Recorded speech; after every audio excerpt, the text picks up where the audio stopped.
102살 먹은 할머니한테 인터뷰를 했어요. 기자가. 할머니 제일 후회스러운 게 뭐예요? 그랬더니 70살에 그랬대. 내가 삶은 얼마나 사나. 내일 모레면 죽겠지. 내일 모레면 죽겠지. 그런 생각을 했대요. 그래서 자식들이 어머니 어디 여행 갑시다. 그럼 내가 삶은 얼마나 사는데 무슨 여행이냐. 니네들이나 갔다 와라. 난 여기 있을 테니까. 그러는데 80이 돼도 안 죽더래요. 80이 돼갖고 그런 생각을 했대. 이젠 진짜 내일 모레면 죽을 거다. 내일 모레면 죽을 거다. 어머니 내가 갈비 사드릴 테니까 갈비 니네나 먹으러 가라. 난 내일 모레면 죽을 건데 무슨 갈비가 필요하냐. 그리고 뒷방에 있었다는 거예요. 근데 90이 됐는데 그때도 안 죽더래요. 그래갖고 90이 돼갖고 진짜 내일 모레면 죽을 거다. 진짜 내일 모레. 그리고 100살까지 산 거예요. 이 할머니가. 제일 후회되는 게 뭐냐 그러니까 30년 동안 내일 모레면 죽을 거다. 그리고 뒷방에 앉아있던 게 제일 후회된다는 거예요. 30년이 짧은 세월이에요. 그 30년 동안 돌아다니고 먹고 싶은 거 먹고 만나고 싶은 친구 만나고 노인대학에 나오면 춤 시간도 있죠. 춤도 치고 박수도 치고 그랬으면 그 30년이 축복의 30년이야. 저주의 30년이야. 축복이죠. 근데 그 할머니는 어떻게 사는 거야? 저주의 30년을 사는 거예요. 어느 날 문득 거울 속에 내가 낯설게 느껴질 때가 있습니다. 자식들 다 키워놓고 집안일도 어느 정도 끝내놨는데 정작 내 마음속엔 커다란 구멍 하나가 뚫린 것 같은 기분.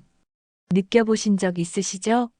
나를 위해 뭘 좀 해보려 해도 이 나이에 뭘 싶기도 하고 그렇다고 돈을 펑펑 쓸어 다니자니 자식들 눈치에 마음만 무겁습니다. 우리는 그렇게 나도 모르게 인생의 휴가를 뒷방 신세로 보내며 나를 지워가고 있었을지도 모릅니다. 황창현 신부님은 말씀하십니다. 60세부터 100세까지 우리에겐 아직 40년이라는 눈부신 시간이 남아있다고요. 오늘은 큰돈 들이지 않고도 텅 빈 마음을 꽉 채울 수 있는 60대 이후 최고의 취미를 전해드립니다. 여러분의 인생은 이제부터 진짜 시작입니다. 우리가 지금 100년을 사는 시대가 왔다. 100년. 근데 대부분이 인생을 설계하는데 되게 어떻게 하느냐? 20살 때까지 공부하고 30살에 이거 준비해서 장가 가갖고 50까지 자식 다 키우고 60에 인생 설계를 대부분이 끝내요. 그러니까 우리나라는 이 40년 동안의 인생 설계가 자기가 돼 있는 분들이 거의 없어요.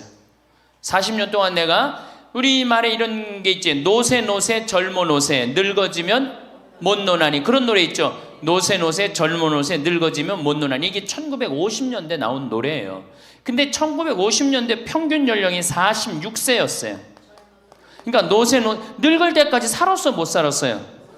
60 동네에서 아까 말씀드렸듯이 하나둘이에요. 하나둘. 그러니까 노세 젊어 노세 늙어지면 못 노나니. 왜 못 놀아? 빨리 죽으니까. 근데 이 노래가 틀린 노래예요. 어떻게 불러야 되냐? 노세 늙어지면 안 죽나니. 안 죽어. 안 죽어. 그대로 가는 거예요. 그대로. 그러니까 노세 늙어지면 안 죽나니.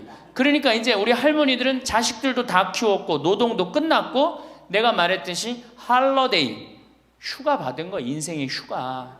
이 휴가 받은 이 인생 동안 뒷방에 쭈그리고 살 것이냐, 다녀보지 못한 데 다니고 먹고 싶은 거 못 먹은 거 먹고 다닐 거냐는 누가 결정하냐면 할머니들이 결정하는 거예요. 할머니들이. 내가 남은 이 재산을 가지고 정말로 즐겁게 쓰다가 죽을 땐 정말 행복하게 죽을 거냐, 아니면 70부터 90까지 뒷방에 쭈그리고 앉아서 원망만 하고 저주만 하다가 죽을 거냐. 이게 차원이 굉장히 틀린 거예요. 그래서 우리가 인생을 한 번쯤 내 앞으로 20년이 남았다, 30년이 남았다, 이걸 한 번쯤 깊이 생각해 볼 필요가 있는 거예요. 그래서 이제 나이를 먹으면은 이제 뭐가 문제냐면은 외로움이 제일 먼저 찾아옵니다. OECD 국가 중에 우리나라가 노인 자살률이 1위입니다. 잘 사는 나라 중에 1위예요. 잘 사는 나라 중에 1위인데 일본보다 노인 자살률이 2배가 높아요. 일본보다. 우리가 1996년에는 10만 명당 할머니 할아버지들이 자살하는 할머니들이 28명이었는데 2006년 10만 명당 50명이 훌쩍 넘어버려요. 50명이. 자식도 찾아오지 않고 특히 할머니나 할아버지 둘 중에 하나가 아파서 들어 눕거나 세상을 떠나면 급격히 우울해지는 거예요. 여기 우리 할머니들 아까 말씀 들어보니까 할아버지들 왜 안 모시고 왔냐고 그러니까 집 지켜야 된다고 그리고 할머니들만 전부 다 오셨다고 그러는데 우리 할머니들 지금 자식 걱정하고 자식 신경을 쓰는데 만약에 지금 할아버지가 돌아가시잖아요. 그럼 할머니들은 그날로 고아되는 거예요. 할아버지가 돌아가시는 날로 고아되는 거예요. 왜? 늙은 나랑 누가 밥 아침 점심 저녁 같이 먹어줄 건데 누가 나랑 같이 텔레비 봐줄 건데 아무도 없어요. 오로지 남편이 있으니까 어떻게 같이 텔레비전도 보고 밥도 먹고 혼자 먹는 거랑 같이 먹는 거랑 굉장한 차이가 나요. 혼자 먹는 거랑 같이 먹는 거랑. 그러니까 내가 내 남편이 죽었다 그날로 고아되는 거예요. 그날로. 올 들어 일본에서 노인이 집에서 병간호하다가 배우자를 살해한 사건이 30건이 발생을 합니다. 그러니까 남편 주로 여자는 자기 남편이 쓰러져도 끝까지 그걸 보살피면서 살아요. 여자는. 근데 남자는요 보살피다가 지치면요 죽여버려요. 그냥 너무너무 힘들으니까. 그러니까 제일 좋은 건 뭐야? 제일 좋은 거는 남편이 먼저 죽고 그 다음날 여자가 따라 죽는 게 제일 좋은 거예요. 네. 할아버지가 먼저 죽고 그 다음날 할머니가 따라 죽는 게 제일 좋은 거예요. 그러니까 할머니들이 쓰러지면 안 돼요. 할아버지들이 쓰러지면 이게 돌보는데 할머니들이 쓰러지면 안 돼요. 그래서 범행 후 대부분 뭐라 그래? 병간호가 너무 힘들었다, 지쳤다 그렇게 얘기를 합니다. 올해 5월 26일에 부인을 살해한 할아버지가 89살 할아버지가 85살짜리 할머니를 죽였어요. 이 할아버지가 대기업 출신으로서 정년퇴직하고 연금 생활까지 버젓이 하는 할아버지예요. 근데 지난 작년 9월부터 부인이 파킨스병에 걸린 거예요. 부인이 우울증까지 이제 겹쳐갖고 한층 어려운 상황이 됐어요. 근데 할아버지가 정말로 성실하게 보살폈어요. 근데 3월 달에 할아버지가 이게 넘어져갖고 여기 대퇴부, 여기가 그냥 엉치뼈가 부러져 버린 거예요. 그러니까 이 병원 치료에도 불구하고 자꾸 힘들어지니까 어떻게? 결국은 남에게 패 끼치니 차라리 죽는 게 낫다. 그러고 그냥 죽여버린 거예요. 근데 이때 이 판결이 어떻게 나왔느냐 하면은 할아버지가 할머니를 죽인 거를 엄중하게 추궁하면서도 부인이 병 때문에 이전과는 전혀 다른 사람이 된 것을 비관하여 동반 자살을 시도한 것에는 동정의 여지가 있다. 그러면서 3년 징역형을 하고 5년 집행유예를 내려요. 그러면서 마지막 할아버지한테 뭐라 그러냐면 할머니 명복을 빌어주라고. 그러니까 이제 감옥에는 안 넣는 거죠.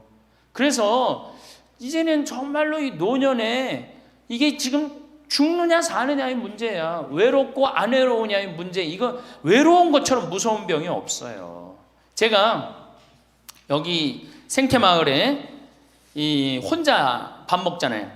사정원에서 혼자 밥 먹어요. 그러면 혼자 밥 먹는 게 뭐가 재밌어요? 작년에 우리 집에 안식년하는 신부님이 2분이 와 계신데 두 분하고 이렇게 밥 먹는데 밥 먹는 시간이 너무 재밌는 거예요. 얘기도 하고 누구 흉도 보고 무슨 일 얘기 잘 모르는 정보도 얘기하고 너무 텔레비전도요.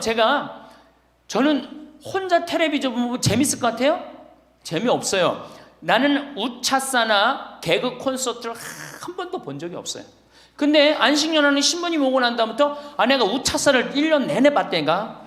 혼자 보고 웃는 건 그거는 정말로 이상하잖아요. 혼자 보고 막 방에서 혼자 깔깔고 미친 거지. 혼자 보고 웃고. 근데 신부님하고 우리 나하고 안식년한 이용삼 신부님하고 같이 1년 동안 저녁에 우차사를 봐도 재밌고 뭘 봐도 재밌는 거야.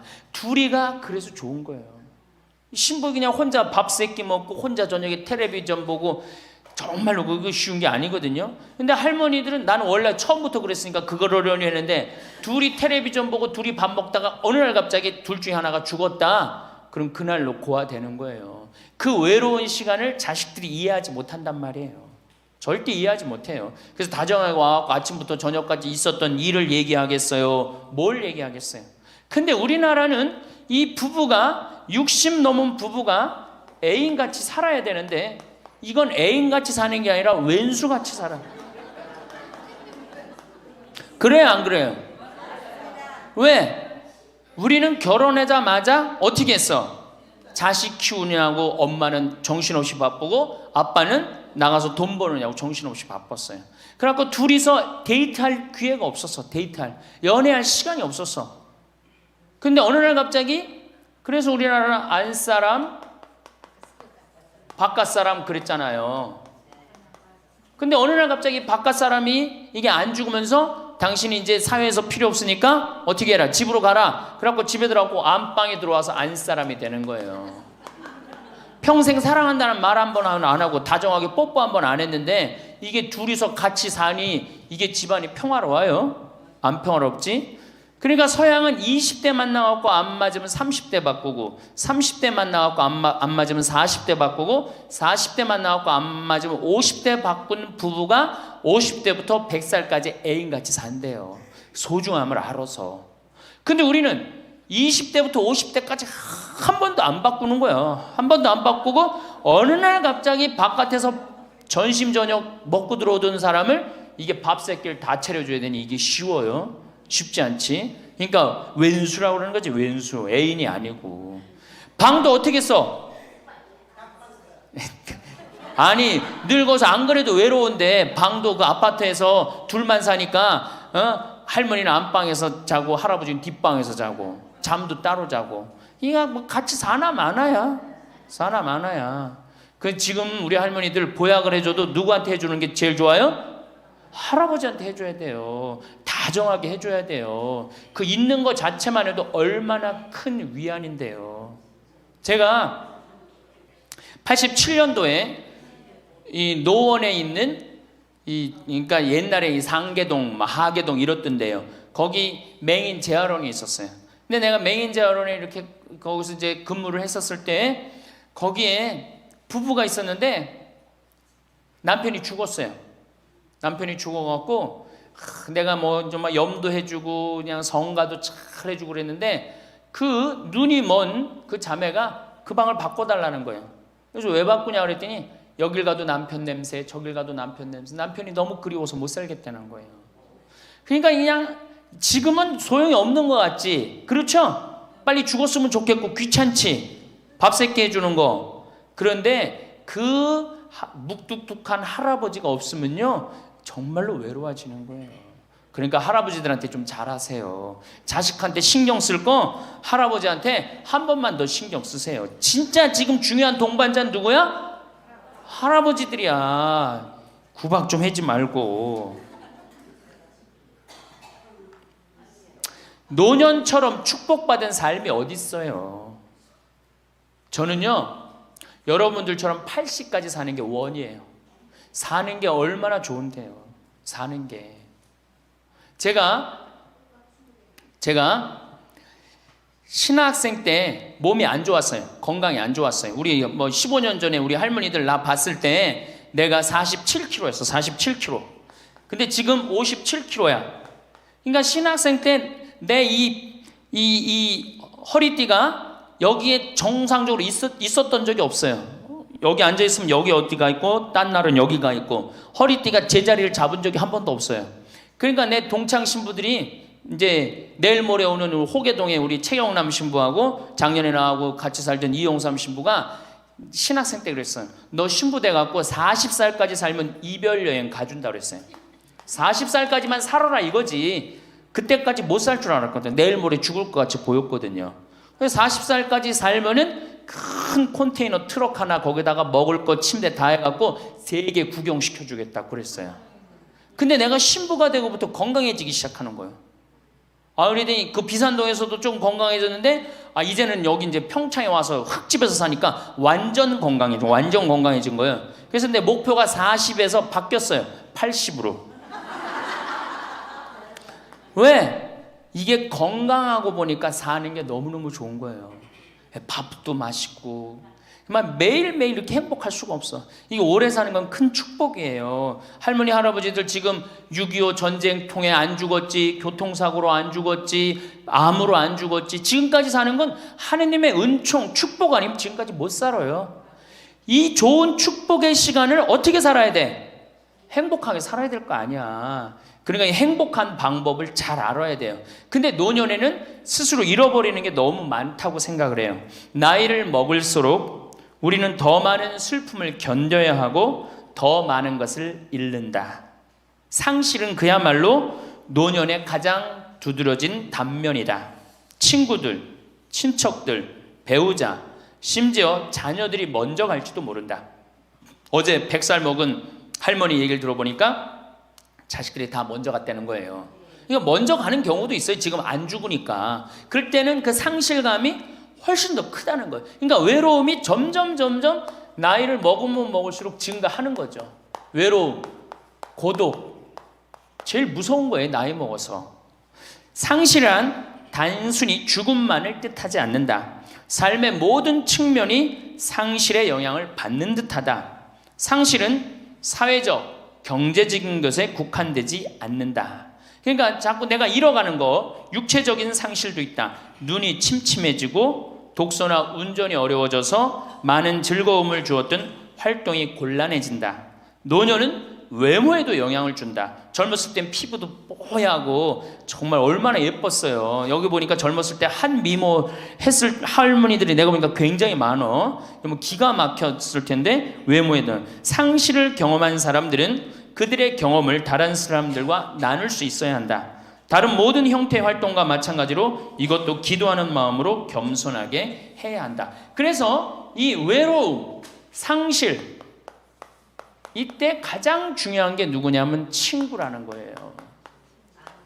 이 친구랑 함께 나누는 것처럼 중요한 게 없다는 거예요. 그런데 나이를 먹으면은 자식하고 같이 살다 보면 자식 이사 갈 때 이사 가요 안 가요? 따라가요 안 가요? 자식 이사 갈 때 따라가고 친구 한둘 죽기 시작하고 그러면서 자꾸 친구가 멀어지는 거예요. 이거 굉장히 안 좋은 거예요. 그래서 저도 우리 어머니 아버지 지금 수원 정자동에 사는데 아무데도 이사 가는 걸 제가 권하지 않아요. 거기서 30년 동안 살았는데 거기 친구들이 얼마나 많아요. 친구들하고 같이 살다가 친구들하고 어울려서 얘기도 하고 칼국수도 먹고 술도 한잔하고 그러시다가 그 동네에서 돌아가시라는 거예요. 미국 하버드 대학에서는 이런 프로그램이 나왔어요. 그래서 살던 데서 죽도록. 우리가 늙으면 양로원 가면 되지 뭐 이러는 생각 많이 하시죠? 그런데 미국에서는 양로원 가는 게 10%도 안 돼요. 다 자기 살던 집에서 죽어요. 그게 가장 노년에 좋다는 거예요. 그러니까 할머니들도 어디 이사 갈 생각하지 말고 어떻게 살던 데서 살다가 죽는 게 제일 좋은 거예요. 누구랑? 친구랑.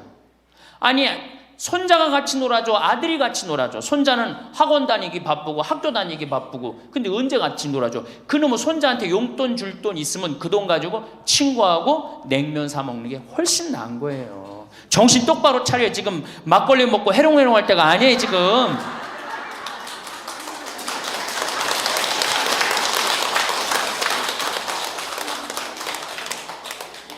여기 비산동 노인대학 할머니들은 정말 행복한 분들이에요. 왜? 일주일에 한 번 나와서 또래 친구들하고 노래도 하고 아까 보니까 또 마당에서 노래하고 막 강의도 안 들어오려고 막 그러다 보니까 이게 얼마나 중요한 건데 일주일에 한 번 친구를 만나서 노래하고 춤도 추고 이게 굉장히 중요한 거예요.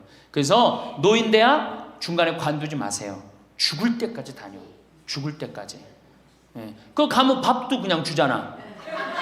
이야 얼마나 좋아. 아니 노인대학 다니까 지금 수학여행 온 거 아니야? 1박 2일? 수학여행도 오고. 아유 한 신부님이 얼마나 훌륭해. 그냥 이쁘게 생기기도 했지만 얼마나 훌륭해. 할머니들 그냥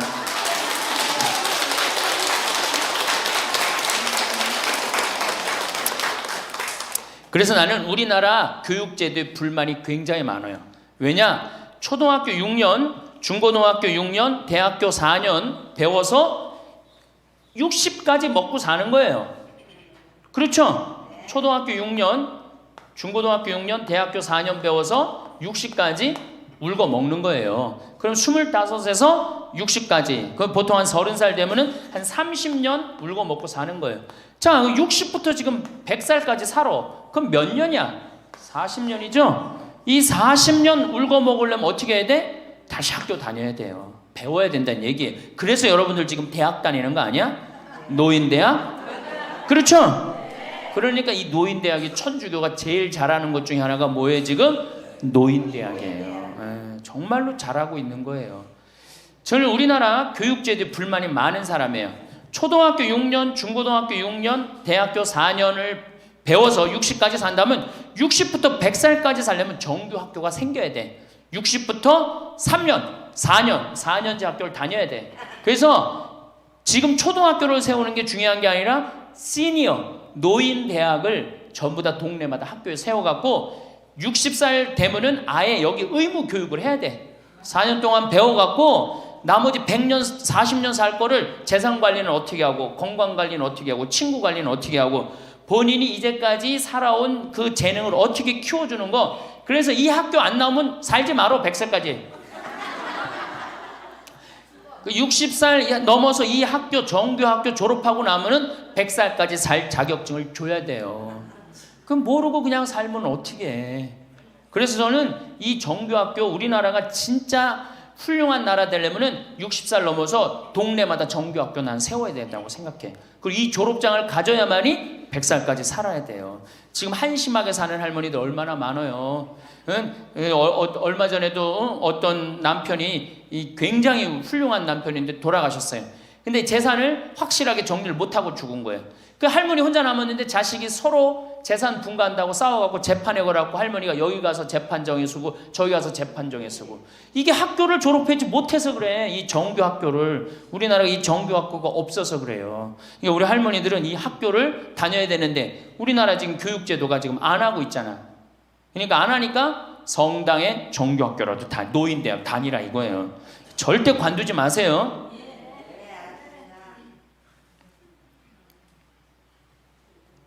호주에서는 다른 사람 절대 안 만난 할머니가 돌아가셨는데 어떻게 6개월 동안 그 할머니가 죽었는지 아무도 모르는 거예요.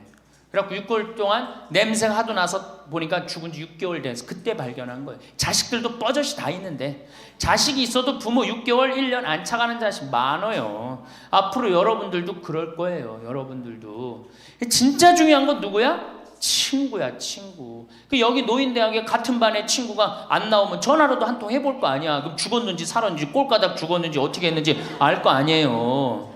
그래서 노년에 가장 중요한 건 친구다. 며칠 전에 능평성당에 70대 된 할머니 할아버지 네 부부가 여기 와서 2박 3일 동안 놀고 가셨어요.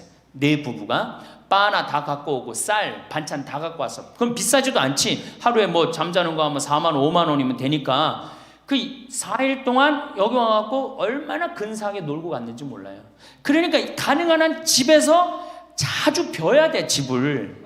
며느리하고 가능한 한 안 마주치는 게 좋은 거예요. 그래야지 며느리도 편안하지, 누구도 편안해? 나도 편안하고.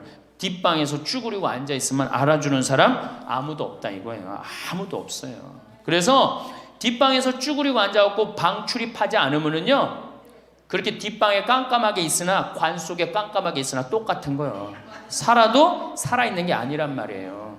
그 살아있으려면 멋있게 살아있어야 될 거 아니야. 그러니까 놀러도 좀 가고. 이제 그건 내가 4번째 시간에 얘기를 할 거예요. 어떻게 노느냐. 그 방법도 모르니까. 저는 우리나라 지금 주일학교, 우리 수원교구가 이 신호도수가 청소년 신앙의 뭐 활성화인가 그래요. 예, 청소년. 근데 주일학교는 난 굉장히 회의적이에요. 왜냐하면 우리나라 교육제도에서요, 신앙생활을 잘할 수 있는 교육제도가 아니에요. 우리나라 교육제도가. 학원 죽으라고 다니고 그렇게 지쳤는데 토요일날 일요일날 겨우 쉴만하는데 성당 가고 점점 성당이 부담스럽잖아요. 그러니까 주일학교에 있는 돈 없는 돈 다 쏟아넣어. 보좌신부가 그냥 총력을 기울여 주일학교에. 그 6학년 졸업하고 나면은 이놈들이 중고등학교 가면요 학원 다니고 대학 가야 된다고 성당 다 안 나와요. 그러니까 초등학교가 1000명이면은 중고등학교는 100명으로 줄어들어요. 여기다 뭘 돈을 쏟아넣고 그래. 주일학교 2박 3일 여름 피정 데리고 가는 것보다 진짜 중요한 건 노인대학이야. 노인대학은요 줄어들지도 않아. 죽지도 않으니까 줄어들지도 않고 그대로 가는 거야. 얼마나 좋아. 그리고 성당 평일미사 다 메우는 사람들 누구야? 할머니 할아버지들 아니야. 주일날 성당 다 메우는 사람들 누구야? 연령 저 초상 남은 거기 갖고 연도 다 바치는 사람들 누구야? 이게 노인처럼 중요한 게 없는 거야. 그러니까 보좌신부는 주일학교 애들을 위한 보좌신부가 아니고 누구를 위한 보좌신부여야 돼? 노인댁을 위한. 이 새파란 신부가 와서 할머니들한테 재롱 피면 좋아 안 좋아? 그냥 우리 할머니들 보좌신부 보기만 해도 좋죠? 근데 왜 그 보좌신부를 주일학교 애들한테 쏟아 넣느냐고. 참 진짜 노인대학이 중요한 거예요. 그래서 우리 할머니 할아버지들 이거 관두지 말고 꼭 열심히 다니세요. 아셨어요? 네. 자, 이제 노년의 첫 번째 외롭다 말씀드렸어요. 외롭다. 네. 두 번째로는 노년의 이 자식들하고 문제예요. 자식들하고 갈등이 생기기 시작해요. 내가 이렇게 많이 쏟아 넣었는데 너는 나한테 해주는 게 뭐가 있느냐. 이렇게 계속 섭섭해요. 근데 사실 자식들도 살기 힘들어요. 생각해봐. 자식들 아파트 청약 보야지. 애들 학원 보내야지. 전기세 내야지. 전화비 내야지. 먹어야지. 그렇죠? 그 자가용 타고 다니면 요즘 기름값 올라가면 기름값 내야지. 아프면 또 저기 뭐 병원 가야지. 대충 따져보니까 한 달에 최소한 라면만 먹어도요 150만 원에서 180만 원이 들어가요. 그럼 나 먹고 살기도 힘든데 죽지도 않는 어머니 아버지 오랫동안 계속 잘 모실 수 있어요? 잘 모실 수가 없어요. 그걸 바라는 것도 사실은 미안한 거예요. 그러니까 이제는 내가 나이가 70이 됐다 그러면은 자식은 자식, 내 인생은 내 인생, 서로 분리해서 사는 거예요. 내가 늙어서 자식한테 기대서 자식한테 피해 안 주는 게 결국 누구 도와주는 거야? 자식 도와주는 거예요. 혹시 여기 할머니 할아버지들 중에 할머니들 중에 내가 그런 의식이 있다. 내가 늙어서 자식한테 호강을 받아야 되겠다. 이런 의식이 있으면 빨리 버리세요. 이제 나 혼자 내 인생 살아가야 된다. 그게 가장 중요한 생각이에요. 그래야지 나중에 자식도 부모한테 계속 사랑을 할 수가 있어요. 가기만 하면 원망하고 이번 추석 때도 그런 사람들 많을 거야. 많이 싸웠을 거야. 응? 옆집 할망구는 아들이 와갖고 냉면도 사주고 갈비도 사줬다는데 나는 큰아들이 사줄래나 둘째 아들이 사줄래나 막내딸이 사줄래나 근데 나한테 사주는 놈 한 놈 없다. 그러면 자식들이 지겨운 거예요. 하루 이틀 그 소리 하는 것도 아니고. 나는요 냉면 먹고 싶으면요 내 돈 주고 내가 가서 사 먹어요. 냉면 먹고 싶은 거 누구만 알아? 내가 지금 냉면 먹고 싶은 거 누구만 알아? 나만 아는 거야. 나만 아니까 누가 나한테 사줘야 돼? 내가 나한테 사줘야 되는 거야. 내가 나한테. 누구한테 그걸 사주기를 원해. 70, 80이 돼서. 그래서 제발 재산, 집 자식한테 물려줄 생각하지 말고 집 은행에 담보로 맡기고 쓰다가 통장에 얼마만 남기고 주고? 이제 교육의 효과가 나옵니다. 500만 원만 남기고 죽어요. 모자라는 거는 뭘로 충당하면 돼? 부조금으로 충당하면 돼. 그 죽을 땐 어떻게 죽어? 꼴가닥 죽으면 돼요. 자, 미국은 집으로 깔고 있는 게 30%, 금융자산이 70%예요. 할머니, 할아버지들이. 집으로 깔고 있는 게 30%, 금융자산이 70%예요. 그래갖고 70%를 쓰다가 죽어요, 미국은. 우리나라는 집으로 깔고 있는 게 90%, 금융자산이 10%야. 그러니까 뭐 하고 싶어도 돈 있어요, 없어요? 돈이 없는 거야. 오로지 뭐만 하나 쥐고 앉아 있는 거야? 집만 하나 쥐고 앉아 있는 거야. 그 쥐고 앉아서 죽을 때 누구한테 물려주려고? 자식한테 물려주려고. 그런데 문제는 뭐냐? 자식이 그 집을 물려받을 때 몇 살이에요? 70이에요. 내가 90에서 지금 대개 100살에 죽는단 말이야. 그럼 자식이 몇 살에 그 집 물려받아? 70에 물려받아. 70에 물려받을 의미가 있어요, 없어요? 의미가 없어요. 차라리 이 집 정리해갖고 나도 맛있는 거 먹고 구경하고 싶은 거 구경하고 돌아다니고 싶은 거 돌아다니다가 자식한테 자식도 같이 쓰다가 죽는 게 낫지. 집 남겨놓으면 반은 국가가 갖고 가고 반은 네가 더 갖느냐 내가 더 갖느냐 싸운단 말이에요. 반은. 우리 어머니 아버지를 제가 작년에 성지순례를 모시고 왔어요. 근데 어머니 아버지한테 그랬어. 어머니 예수님 태어난 데는 봐야 될 거 아니냐. 아버지 이 교황님 사는 베드로 성전은 봐야 될 거 아니야. 그렇게 신앙생활을 했으면은. 근데 아버님이 77, 어머니가 75이었을 때 내가 모시고 갔어요. 그랬더니 아버지 어머니가 그러는 거야. 아유 길에서 죽기 싫다는 거예요. 비행기 14시간 타기 싫다는 거예요. 우리 외삼촌이 미국에 가서 돌아가셨거든요. 여행 갔다가. 그래서 내가 그랬어요. 걱정하지 말라고. 그리고 자식들이 이미 돈을 다 모아놨기 때문에 어머니 아버지 이거 취소하면 안 된다고. 그래 3달 전에 가서 말씀을 드리니 2달 전에 집에 가보니까 어머니 아버지가 손잡고 산에 올라갔다 내려갔다 하더라고. 길에서 안 죽으려고. 한 달 전에 가보니까 여행 옷 다 입고 뭐 운동화도 다 했어요. 제가 여행을 모시고 갔는데 비행기에선 잘 자고 중간에 뭐 2번에 밥 나오네 2번 다 먹고 또 잘 주무시고 성지에 딱 그 순례를 하는데 제일 먼저 일어나고 제일 앞장서서 걸어가고 제일 잘 먹는 거. 잠도 잘 자고. 누가 77이라고 그래요. 그래갖고 토요일날 밤 10시에 집에 들어왔어요. 한국에 들어와갖고 나하고 한 15분이 우리 어머니 아버지하고 성주순례를 갔는데 다음날 10시에 내가 전화를 했어요. 10시에 전화를 했는데 성주순례 갔다 온 분들 다 괜찮은가 확인했는데 다 비몽사몽 전화를 받는 거예요. 40대 50대 된 분들이 갔었는데 근데 집에 전화했는데 어머니 아버지가 전화를 안 받는 거예요. 걱정이 되고 계속 전화를 했는데 2시에 이제 통화가 됐어요. 아유 왜 전화 안 받느냐고. 아버지는 약수터에 물 뜨러 가고요. 어머니는 머리하러 가신 거야. 그렇게 13일 동안을 여행을 갔다 오고 다음 날도 안 죽어요. 지금 77, 75 말도 아니에요. 그렇게 모시고 여행을 갔다 왔더니 지난달에 내가 집에 가고 어머니 아버지하고 점심 같이 갈비 먹었어요. 그야말로 갈비를 먹는데 어머니가 그러는 거예요. 신부님 작년에 신부님이 저기 막 성주순례 유럽 갔다 온다고 여행 가방을 이쁜 걸 사주었는데 집에 그 여행 가방이 이렇게 앉아 있는데 여행 가방이 너무 아깝다고. 저 여행 가방이 또 가자 이거지. 그래서 제가 그랬어요. 알았다고. 올해는 경제가 어려우니까 내년에 내가 모시고 가겠다고. 그래서 내년 모시고 갈 계획이에요. 왜? 이제는 인생이 휴가란 말이야. 휴가니까 정말로 인생을 즐겁게 살고 좀 하느님께 영광 드리고 감사하면서 살다가 떠날 때 부조금은 어머니 이름으로 부조금이 들어오면 어머니 이름으로 과원에 집 한 채 줘줄 거고 아버지가 돌아가시면 아버지 이름으로 집 한 채 드리고 그리고 아무것도 남기지 않고 가시는 거예요. 그게 멋있는 거예요. 그러니까 제발 욕심을 버리세요. 내 자식 내 새끼 이 욕심을 버려. 우리가 하늘나라를 지향하는 사람들은 아니야. 근데 뭐 이렇게 세상에 욕심이 많아. 하늘나라에 지향하는 사람들이. 그러니까 돌아가실 때는 누구한테 돌아가? 난 이 돌아간다는 말 참 좋아해요. 죽었다는 말보다 돌아간다는 말을 참. 어디로 돌아가? 하느님한테로 돌아가는 거예요. 돌아갈 때는 하느님한테 돌아갈 때는 좀 자신 있게 돌아가야 될 거 아니야. 세상에 다 묻어놓고 그냥 빈털터리로 너 나한테 한 게 뭐 있냐? 난 자식한테 다 주고 왔습니다. 하느님 내가 고아원 아이들 정말로 정말 엄마 아버지 없는 아이들을 위해서 집 한 채 져주고 왔습니다.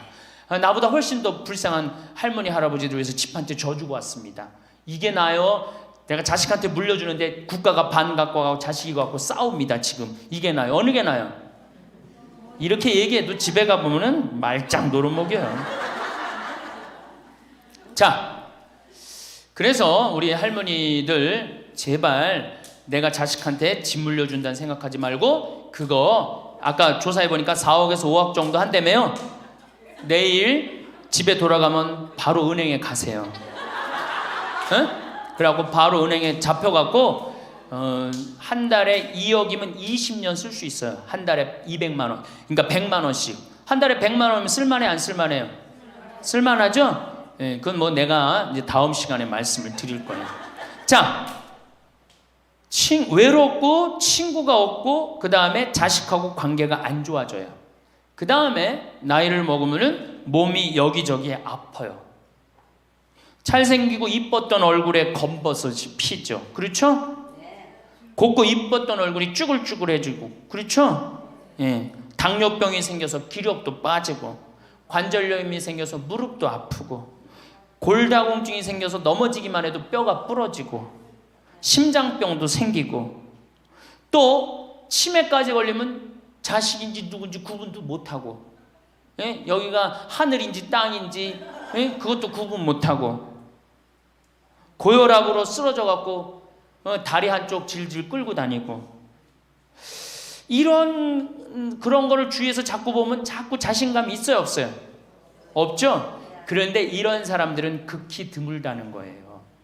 미국의 95%는 건강하게 살아요. 그리고 여기 있는 할머니들은 지금 안양에서부터 여기까지 관광버스 타고 2시간 반 동안 왔죠? 그러니까 여기 있는 할머니들은 적어도 100살까지 전혀 문제없이 살 할머니들이에요. 100살까지. 왜? 지금 근력은 100살까지 관리만 잘하면 100살까지 산단 말이에요. 관리만. 그리고 살다가 죽을 때는 어떻게 죽을 수 있는 가능성이 많은 할머니들이야? 꼴가닥 죽을 수 있는 가능성이 많은 할머니들이에요. 자, 그러니까 할머니들이 이제 운동을 잘 하셔야 돼요. 그냥 늙었다고 난 늙었다 이걸로 끝나는 게 아니에요. 우리 할머니들, 며느리들한테 섭섭한 할머니들 많죠? 100명이면 99명이 며느리한테 섭섭해요. 100명이. 맞죠? 네. 아유, 솔직해네. 비산동 할머니들이. 왜 내가 100명이면 99명이 며느리한테 섭섭하냐면, 내가 고해성사를 들어보면요, 내가 비산동에 있을 때 16,000명이었지 교우들이. 고해성사 무지하게 많이 들어봤어요. 할머니들이 오면 고해성사의 100%가 다 며느리 욕이에요. 며느리 욕. 뭐 며느리가 얼마나 못되게 한 거 뭐 다 얘기해요. 그럼 내가 뭐라고 그래? 할머니, 요새 젊은 것들이 버릇이 없어서 예의 없이 자라서 그러니까 할머니가 이해하라고. 할머니 며느리만 그런 게 아니라 다 그렇다. 예. 그럼 며느리들은 들어오면 나한테 뭐라고 고해성사할 것 같아? 시어머니 때문에 미치겠다고 그러는 거예요. 시어머니 때문에. 그럼 내가 그 며느리들한테 뭐라고 그럴 것 같아요? 늙으면 다 그러니까, 니네 집만 그런 게 아니다. 늙으면 다 그러니까 신경 쓰지 말아라. 제가 그래요. 어쩔 수 없는 거예요. 어쩔 수 없는 거예요. 자, 그런데 할머니들하고 며느리들하고 입장을 조금 생각을 해봐. 자, 우리 할머니들 자식들 키웠을 때, 막 키웠을 때 태어났어. 막 손가락에 꼬무락거리고 막 저기 막 옹알이하고 이뻐요 안 이뻐요? 아, 이놈이 일어났어. 뻗떡. 그래갖고 걸으면 한 걸음 뛰었을 때 흥분돼요 안 흥분돼요? 흥분되죠? 걸어. 그럼 기가 막히게 행복하죠? 그 행복은 아마 생각해봐. 기가 막히게 행복했을 거야. 거기다 엄마라고 그래봐. 어때요? 막 죽지 엄마라고 그러면은. 막 죽어 엄마라고 그러면은. 거기다가 이제 애가 가방 들고 막 학교 갔다가 뛰어왔다 하고, 아, 이놈이 키가 중학교 고등학교 됐는데 나보다 더 커져. 뿌듯해요 안 뿌듯해요? 이게 키우는 맛이요 보통 큰 맛이 아니에요. 그런데 반대로 입장을 바꿔놓고 이제 생각을 해보면, 우리 어머니가 70이 됐어. 문을 열고 나오면은 아이고 그런단 말이야. 부모는 자식을 키우는 재미에 정말로 푹 빠져있지만, 자식은 부모가 죽어가는 걸 본단 말이야. 얘야 눈이 좀 안 보인다. 보니까 백내장이 걸렸어. 눈이 또 났더니 얘야 무릎이 아프다. 그러니까 무릎에 여기 그냥 저기 물렁뼈가 다 없어졌고 그 뼈 수술해줬어. 그러니까 문 열고 나오면 아이고 좋아질 가능성이 있어요? 점점 나빠져요? 점점 죽어가는 걸 보는 거예요. 누가 더 기쁠 것 같아? 자식을 키울 때가 기쁠 것 같아? 죽어가는 부모를 보는 게 기쁠 것 같아요? 여기는 안타까움, 짜증, 의무감 이런 게 들었어. 여기는 기쁨이 있고. 그러니까 우리 할머니들 자식들한테 나한테 왜 이렇게 섭섭하게 하나 원망할 필요가 없어요. 그 죽어가는 걸 보는 건 그 슬픈 거예요. 그 외로운 거예요. 이게 정말 좋은 건 뭐야? 그 모습을 자식한테 안 보이는 거예요. 따로 떨어져서 사는 게 제일 좋은 거예요. 따로 떨어져서 사는 게. 그러니까 제발 같이 살 생각 좀 하지 마세요. 자식한테 뭐 의지하고 기대하고 산다. 지금부터 피눈물 나는 이야기를 하겠습니다. 제가 평택에서 알고 있던 할머니 한 분이 옛날에 과학 선생님을 했어요. 이 할머니가 나이가 82살인데 글쎄 75살 되던 해에 아들이 꼬신 거예요. 어머니가 살던 아파트 팔고 내가 사는 아파트 팔아서 50평짜리 아파트를 사자. 그래서 75살 먹은 할머니가 그런 생각을 했대. 내가 살면은 얼마나 사나? 살면 얼마나 사나? 여기 혹시 나는 살면 얼마나 사나 그런 생각 하시는 분들 손 들어보세요. 절대 그런 생각 하지 마세요. 안 죽어.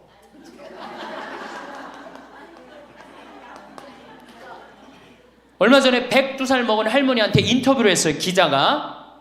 할머니 제일 후회스러운 게 뭐예요? 그랬더니 70살에 그랬대. 내가 살면 얼마나 사나? 내일 모레면 죽겠지. 내일 모레면 죽겠지. 그런 생각을 했대요. 그래서 자식들이 어머니 어디 여행 갑시다. 그럼 내가 살면 얼마나 사는데 무슨 여행이냐. 니네들이나 갔다 와라. 난 여기 있을 테니까. 그러는데 80이 돼도 안 죽더래요. 80이 돼갖고 그런 생각을 했대. 이젠 진짜 내일 모레면 죽을 거다. 내일 모레면 죽을 거다. 어머니 내가 갈비 사드릴 테니까 갈비 니네나 먹으러 가라. 난 내일 모레면 죽을 건데 무슨 갈비가 필요하냐. 그리고 뒷방에 있었다는 거예요. 근데 90이 됐는데 그때도 안 죽더래요. 그래갖고 90이 돼갖고 진짜 내일 모레면 죽을 거다. 진짜 내일 모레.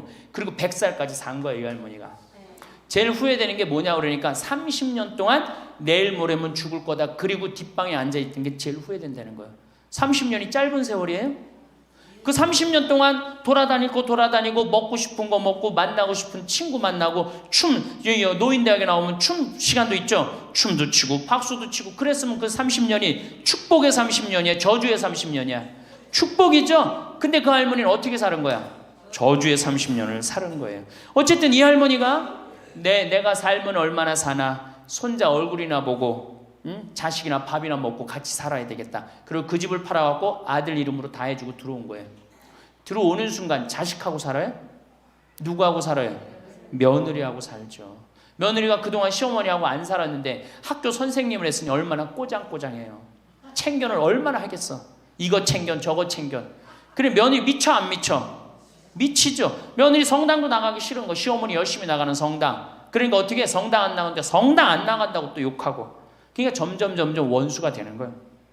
그러니까 며느리가 나 어머니랑 밥 먹는 거 체하니까 안 된다. 어머니 들어가갖고 방에서 들어가 먹어라. 밥도 같이 못 먹는 거 방에 들어가고 혼자 먹는 거예요. 손자하고 밥 먹으려고 합쳤는데 구박을 받는 거지. 하루는 날 찾아갖고 신부님 머리 좀 만져보라는 거예요. 머리를 만져보니까 혹이 이렇게 2개가 났어. 보온병으로 며느리가 때린 거예요. 아니 60 먹은 며느리가 80 먹은 며느리랑 싸우면은 누가 이겨요? 60 먹은 며느리가 이기게 돼 있어요. 30대 며느리는 울면서 참지만 60대 된 며느리는 안 참아요. 같이 싸우지. 그래갖고 혹이 이렇게 2개가 나서 왔어요. 할머니 왜 그러고 사냐.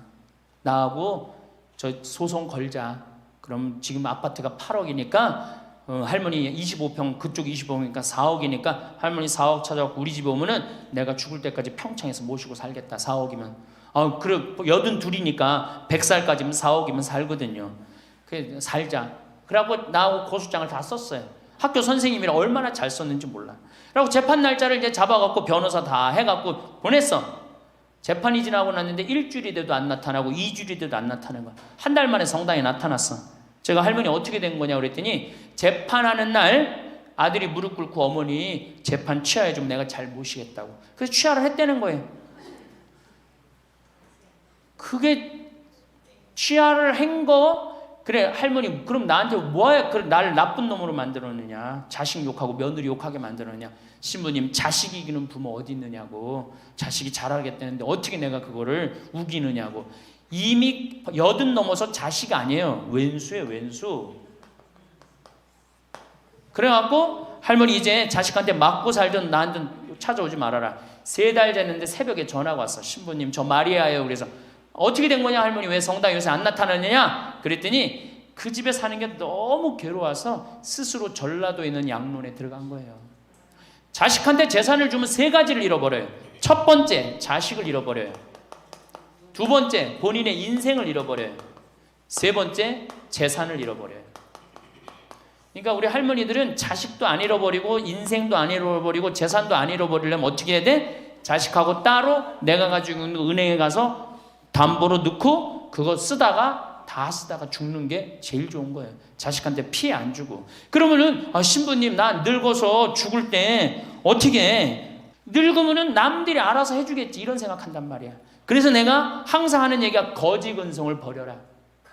남들이 뭘 알아서 해줘. 나 늙은 나를 누가 책임져줘? 누가 책임져야 돼? 내가 책임져야 돼요. 그래서 내가 공부하고 내가 따라다니면서 배워야 돼. 그래서 60부터 64살까지 정규학교를 다녀야 돼. 이런 거 배우는 거. 근데 우리나라가 이 정규학교가 없는 게 너무너무 안타까운 거예요.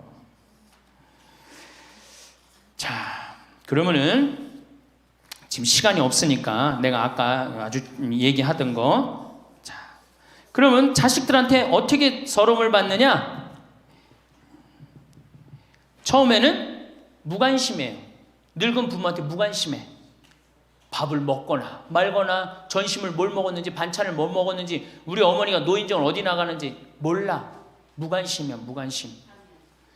요거는 중요하니까 다음 시간에 합시다. 이거 그냥 스쳐 넘어가면 안 될 것 같아. 제대로 다음 시간에 얘기, 노년에 자식들한테 어떻게 구박을 받는지 구체적으로 얘기를 하고 다음 시간에 우리 얘기하는 걸로 하겠습니다. 예, 감사합니다. 신부님은 말씀하십니다.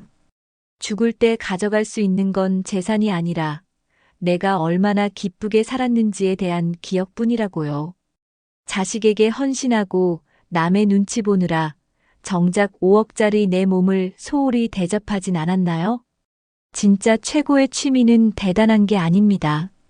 오늘부터 나 자신을 공부하고 마음 맞는 친구와 수다 떨고 나를 위해 따뜻한 밥 한 끼 대접하는 것.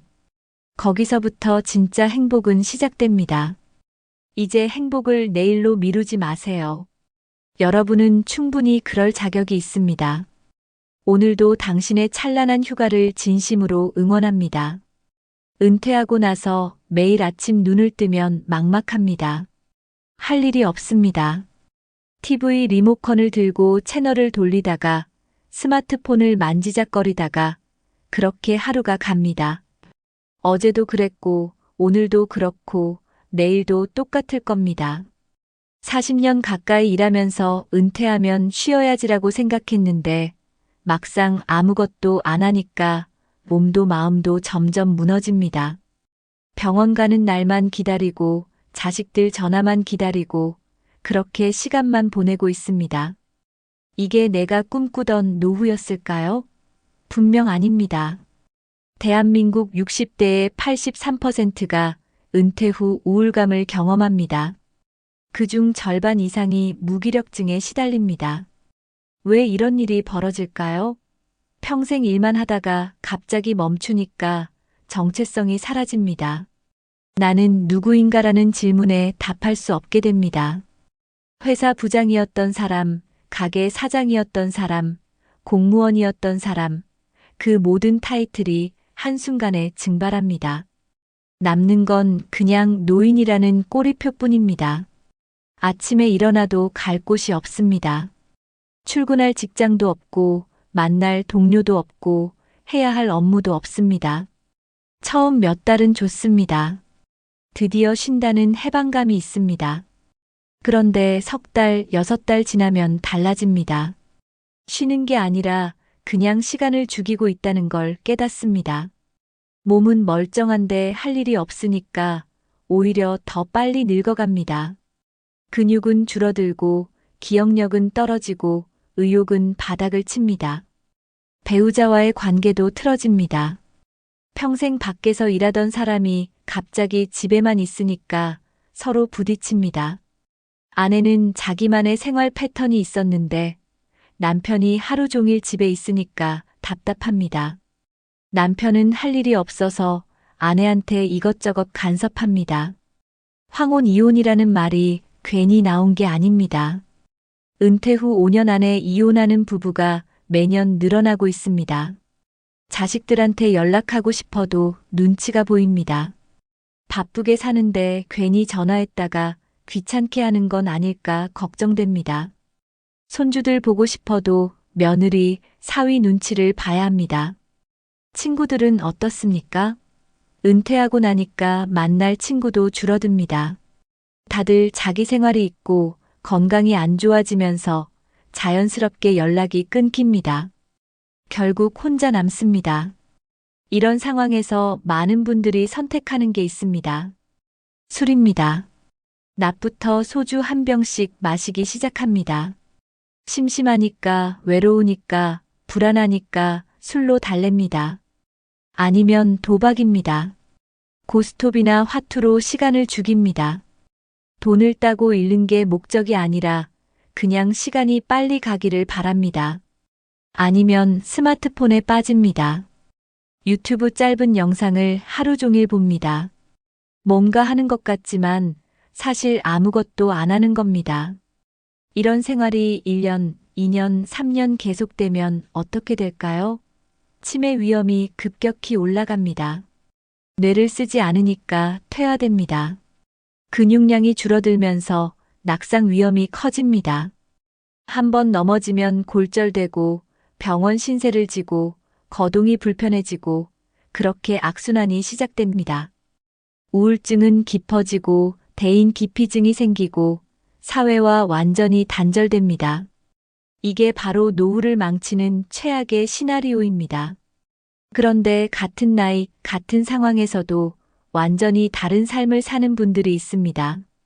70대인데 20대보다 더 활기차게 사는 분들입니다. 아침에 일어나면 할 일이 기다리고 있고, 만날 사람들이 있고, 배울 게 있고, 나눌 이야기가 있습니다. 이분들의 비밀은 무엇일까요? 바로 제대로 된 취미입니다.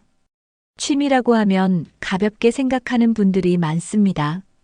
그냥 심심풀이, 시간 때우기 정도로 여깁니다. 하지만 60대 이후 취미는 단순한 여가 활동이 아닙니다. 삶의 목적이고 건강의 비결이고 행복의 원천입니다. 좋은 취미 하나가 남은 인생 30년을 완전히 바꿔놓을 수 있습니다. 좋은 취미의 조건은 명확합니다. 첫째, 돈이 많이 들지 않아야 합니다. 연금으로 살아가는데 취미에 매달 수십만 원씩 쓸 수는 없습니다. 골프나 해외여행처럼 비용이 많이 드는 취미는 지속하기 어렵습니다. 둘째, 몸을 적당히 움직여야 합니다. 너무 격렬하면 다치기 쉽고 전혀 안 움직이면 건강에 도움이 안 됩니다. 셋째, 뇌를 쓰고 손을 써야 합니다. 생각하고 배우고 창조하는 활동이어야 치매를 예방할 수 있습니다. 넷째, 사람들과 어울릴 수 있어야 합니다. 혼자만 하는 취미는 외로움을 해결하지 못합니다. 다섯째, 평생 할 수 있어야 합니다. 70대, 80대가 되어도 계속할 수 있는 취미여야 의미가 있습니다. 이 모든 조건을 충족하는 최고의 취미가 있습니다. 바로 걷기와 사진입니다. 너무 평범하다고요? 천만의 말씀입니다. 이 두 가지를 제대로 시작하면 인생이 바뀝니다. 걷기부터 얘기해 보겠습니다. 그냥 아무렇게나 걷는 게 아닙니다. 목적을 가지고 걷는 겁니다. 동네 구석구석을 탐험하듯이 걷습니다. 40년 살았던 동네인데도 안 가본 길이 수두룩합니다. 새로운 길을 발견하고 예쁜 가게를 찾고 숨겨진 공원을 찾아냅니다. 매일 다른 코스로 걸으면 절대 지루하지 않습니다. 아침 7시에 나가서 2시간 걷습니다. 해 뜨는 걸 보고 새소리를 듣고 꽃이 피는 걸 관찰합니다. 계절이 바뀌는 걸 온몸으로 느낍니다. 봄에는 벚꽃을 따라 걷고 여름에는 나무 그늘을 찾아 걷고 가을에는 단풍을 보며 걷고 겨울에는 눈 밟는 소리를 들으며 걷습니다. 자연이 주는 선물을 매일 받습니다. 걷다 보면 사람들을 만납니다. 매일 같은 시간에 나오는 분들이 있습니다. 처음에는 눈인사, 다음에는 가벼운 인사, 그러다 이야기를 나눕니다. 자연스럽게 친구가 됩니다. 같이 걷는 모임이 생깁니다. 일주일에 3번 아침 7시에 만나서 함께 걷습니다. 혼자 걸으면 힘든 날도 약속이 있으니까 나갑니다. 서로 건강을 챙겨주고 안부를 묻고 고민을 나눕니다. 걷기의 효과는 과학적으로 증명되었습니다. 하루 1만 보를 걸으면 심혈관 질환 위험이 50% 줄어듭니다. 당뇨병 예방에도 탁월합니다. 우울증 치료 효과는 약물만큼 좋습니다. 치매 발생률을 40% 낮춥니다. 수명이 평균 7년 늘어납니다. 이 모든 걸 공짜로 얻습니다. 헬스장 회비도 필요 없고 특별한 장비도 필요 없습니다. 그냥 신발 하나면 됩니다. 여기에 사진을 더하면 완벽해집니다. 스마트폰 카메라로 충분합니다. 걸으면서 찍습니다. 예쁜 꽃, 재밌는 간판, 귀여운 고양이, 멋진 건물, 아름다운 하늘, 뭐든 찍습니다. 처음에는 그냥 막 찍습니다. 그러다 점점 잘 찍고 싶어집니다. 구도를 생각하고 빛을 고려하고 앵글을 연구합니다. 뇌가 활성화됩니다. 집에 와서 사진을 정리합니다. 잘 나온 사진을 골라서 앨범을 만듭니다.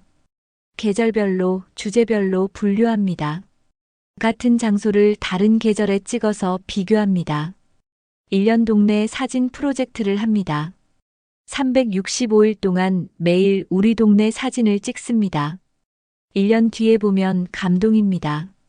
내가 이렇게 많이 걸었구나. 이렇게 많이 변했구나 실감합니다. 유튜브에서 사진 강의를 봅니다. 스마트폰 사진 잘 찍는 법, 무료 편집 앱 사용법, 구도 잡는 법을 배웁니다. 배우는 재미가 쏠쏠합니다. 어제 몰랐던 걸 오늘 알게 되고 오늘 배운 걸 내일 적용합니다. 계속 성장합니다. 60대인데도 매일 새로운 걸 배웁니다. 뇌가 늙지 않습니다. 동네 도서관이나 주민센터에서 사진 동호회를 찾습니다. 없으면 만듭니다. 네이버 카페나 오픈 채팅방을 개설합니다. 사람들이 모입니다. 같은 관심사를 가진 분들이 모여서 정보를 나눕니다.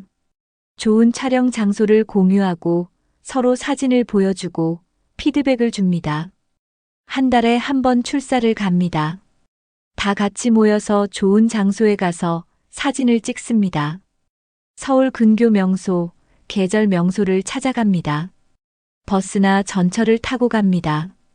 함께 이동하면서 이야기꽃이 핍니다. 도시락을 싸가서 함께 먹습니다. 사진도 찍고 친목도 다지고 여행도 하는 셈입니다. 한 달에 딱 한 번 그날을 기다리는 즐거움이 생깁니다. 1년에 한 번은 사진전을 엽니다.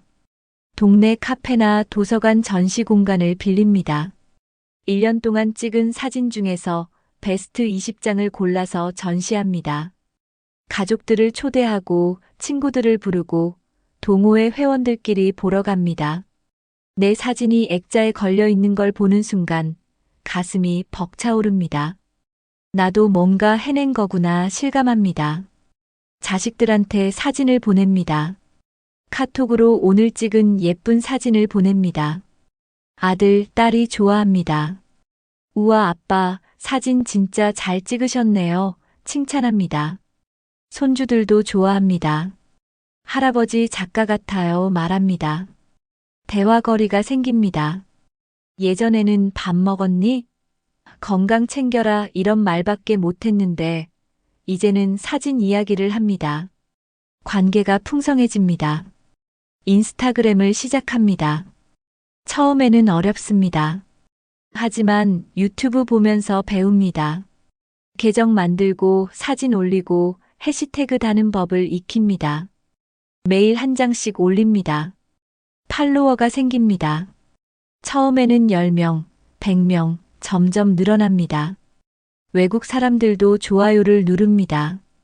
전 세계 사람들이 내 사진을 봅니다. 신기하고 뿌듯합니다. 블로그를 만들 수도 있습니다. 사진과 함께 짧은 글을 씁니다. 오늘 걸으면서 본 것, 느낀 것, 생각한 것을 적습니다. 글쓰기 실력이 늘어납니다. 기억력이 좋아집니다. 나중에 블로그를 읽어보면 그때 그 감정이 생생하게 떠오릅니다. 일기장이자 추억 저장소가 됩니다. 손주들이 학교에서 우리 할아버지 자랑을 할 때 인스타그램을 보여줍니다. 친구들이 부러워합니다. 너희 할아버지 멋있다 말합니다. 손주가 자랑스러워합니다. 나도 자랑스럽습니다. 그냥 쉬고만 있는 할아버지가 아니라 뭔가 하는 할아버지가 된 겁니다. 돈은 얼마나 들까요? 거의 안 듭니다. 스마트폰은 이미 있습니다. 걷는 데는 돈이 안 듭니다. 가끔 출사 갈 때 교통비 몇천 원 듭니다.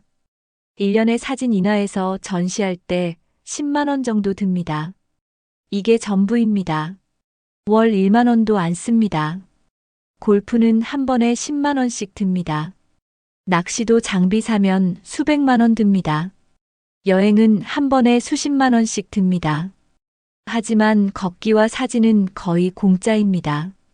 건강은 어떻게 될까요? 극적으로 좋아집니다. 매일 2시간씩 걸으니까 체중이 줄어듭니다.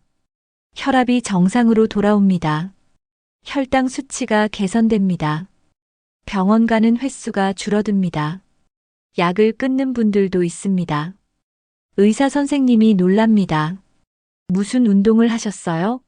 물어봅니다. 그냥 걸었습니다. 대답합니다. 잠도 잘 옵니다. 몸을 쓰니까 밤에 자연스럽게 졸립니다. 불면증이 사라집니다. 수면제 안 먹어도 됩니다. 아침에 일찍 일어나는 게 힘들지 않습니다. 오히려 일찍 일어나서 빨리 나가고 싶습니다. 생활 리듬이 규칙적으로 바뀝니다. 우울감도 없어집니다. 햇빛을 쬐면 세로토닌이 분비됩니다. 걸으면 엔도르핀이 나옵니다. 자연스럽게 기분이 좋아집니다. 무기력증이 사라집니다. 할 일이 있으니까 아침에 일어나는 게 즐겁습니다. 오늘은 어디를 걸을까, 무엇을 찍을까 기대됩니다. 기억력도 좋아집니다. 길을 외우고 장소를 기억하고 사진을 정리하면서 뇌를 계속 씁니다. 치매 예방에 최고입니다. 손을 쓰고 눈을 쓰고 머리를 쓰고 발을 쓰니까 온몸이 활성화됩니다. 사회적 관계도 풍부해집니다. 동호회 친구들, 걷기 모임 친구들, 온라인 팔로워들, 다양한 관계가 생깁니다. 외롭지 않습니다. 언제든 연락할 사람이 있고 만날 사람이 있습니다. 혼자가 아니라는 느낌이 듭니다. 자존감이 올라갑니다. 내가 뭔가 하고 있다는 느낌, 계속 성장하고 있다는 느낌, 사람들한테 인정받는다는 느낌이 듭니다. 나는 쓸모없는 노인이 아니라 여전히 배우고 창조하는 사람이다라고 생각하게 됩니다. 배우자와의 관계도 좋아집니다. 집에만 붙어 있지 않으니까 서로 숨통이 트입니다. 아침에 나갔다가 점심때 들어오면 할 이야기가 생깁니다. 오늘 이런 데 갔다. 이런 사진 찍었다 보여줍니다. 배우자도 관심을 가집니다. 같이 나가자고 합니다. 부부가 함께 걷고 함께 사진 찍고 함께 추억을 만듭니다. 시작하는 방법은 간단합니다. 내일 아침 7시에 일어납니다. 편한 옷을 입고 신발끈을 묶고 현관문을 엽니다. 그냥 나갑니다. 목적지는 없습니다. 30분만 걷습니다. 처음에는 30분도 힘듭니다. 괜찮습니다. 천천히 걷습니다. 며칠 하다 보면 익숙해집니다. 걸으면서 스마트폰으로 한 장만 찍습니다. 뭐든 좋습니다. 하늘, 나무, 꽃, 건물, 아무거나 찍습니다. 집에 와서 사진을 봅니다. 오늘 이런 거 찍었네 확인합니다. 그게 전부입니다. 내일도 나갑니다. 어제와 다른 길로 갑니다. 또 한 장 찍습니다. 이렇게 일주일 합니다. 사진이 7장 모입니다. 앨범을 만듭니다. 첫 주 사진이라고 이름 붙입니다. 성취감이 느껴집니다. 한 달 하면 사진이 30장 모입니다. 베스트 10장을 골라봅니다. 뿌듯합니다. 카톡으로 자식한테 보냅니다. 반응이 옵니다. 기분이 좋습니다. 석 달 하면 습관이 됩니다. 이제 안 나가면 이상합니다. 몸이 저절로 움직입니다. 사진 찍는 눈이 생깁니다. 예쁜 피사체가 보입니다. 구도가 보입니다. 6개월 하면 완전히 다른 사람이 됩니다. 체력이 좋아지고 정신이 맑아지고 관계가 풍부해집니다. 1년 하면 인생이 바뀝니다. 예전에 무기력하고 우울했던 모습은 사라집니다. 주의할 점도 있습니다. 처음부터 무리하지 않습니다. 갑자기 2시간 걸으려고 하면 무릎이 아픕니다. 30분부터 시작해서 천천히 늘립니다. 비 오는 날은 쉽니다. 억지로 나갈 필요 없습니다. 무리하면 다칩니다. 자기 페이스를 찾습니다. 비싼 카메라 살 필요 없습니다. 스마트폰으로 충분합니다. 요즘 폰 카메라 성능이 엄청 좋습니다. 전문가 아닌 이상 스마트폰이면 됩니다. 장비에 돈 쓰지 말고 그냥 많이 찍습니다. 남과 비교하지 않습니다. 인스타그램 보면 전문가들 사진이 많습니다. 부러울 수 있습니다. 하지만 신경 쓰지 않습니다. 내 사진은 내 기록입니다. 남 보여주려고 찍는 게 아니라 내 즐거움을 위해 찍습니다. 꾸준함이 핵심입니다. 하루 이틀 하고 그만두면 아무 의미 없습니다. 매일매일 조금씩 합니다. 비가 와서 못 나갔으면 집 안에서 물건 사진이라도 찍습니다. 완전히 쉬지는 않습니다. 작은 것이라도 매일 합니다. 지금 이 글을 읽는 분이 60대라면 아직 늦지 않았습니다. 오히려 지금이 딱 좋습니다. 70대, 80대에도 할 수 있지만 지금 시작하면 더 오래 즐길 수 있습니다. 50대라면 더 좋습니다. 미리 시작해서 은퇴 후를 준비합니다. 노후를 망치는 최악의 취미는 술, 도박, 그리고 아무것도 안 하는 겁니다. 하루 종일 TV만 보고 스마트폰만 만지작거리고 집에만 있으면 몸도 마음도 망가집니다. 사람은 움직여야 살고 배워야 살고 창조해야 삽니다. 60대 이후 무조건 집에서 나가야 합니다. 밖에 나가야 햇빛을 쬐입니다. 햇빛을 쬐어야 비타민 D가 생성되고 우울증이 예방됩니다. 밖에 나가야 사람을 만납니다. 사람을 만나야 뇌가 자극받고 치매가 예방됩니다. 밖에 나가야 새로운 걸 봅니다. 새로운 것을 봐야 호기심이 생기고 삶이 즐거워집니다. 하루 2시간만 밖에서 보냅니다. 그 2시간이 남은 인생을 바꿉니다. 아침 7시에 나가서 9시에 들어옵니다. 딱 2시간입니다. 나머지 22시간은 마음대로 씁니다. 하지만 그 2시간 때문에 22시간이 달라집니다. 활력이 생기고 식욕이 생기고 의욕이 생깁니다. 은퇴는 끝이 아니라 새로운 시작입니다. 회사 생활이 끝났지만 내 인생은 계속됩니다. 오히려 이제부터가 진짜 내 인생입니다. 남 눈치 안 보고 상사 눈치 안 보고 오롯이 내가 하고 싶은 것을 할 수 있는 시간입니다. 이 귀한 시간을 TV 리모컨 들고 낭비하면 안 됩니다. 걷기와 사진은 시작일 뿐입니다. 이것으로 리듬을 찾으면 다른 것도 할 수 있습니다. 그림을 그릴 수도 있고, 악기를 배울 수도 있고, 글을 쓸 수도 있고, 봉사활동을 할 수도 있습니다. 하지만 처음부터 너무 많은 걸 하려고 하면 부담됩니다. 일단 걷기와 사진으로 시작합니다. 이것만 해도 인생이 충분히 바뀝니다. 평생 즐길 수 있습니다. 90세까지 걸을 수 있습니다. 100세까지 사진 찍을 수 있습니다. 나이가 들수록 느리게 걷고 천천히 찍으면 됩니다. 멈출 필요가 없습니다. 죽는 날까지 할 수 있는 취미입니다. 지금 당장 시작하십시오. 내일 아침 일찍 일어나십시오. 신발을 신으십시오. 현관문을 여십시오. 밖으로 나가십시오. 그냥 걸으십시오. 뭐든 찍으십시오. 그게 첫걸음입니다. 그 첫걸음이 남은 인생 30년을 완전히 바꿔놓을 것입니다. 오늘 영상이 도움되셨다면 소중한 분들께 공유해 주셔도 좋을 것 같습니다.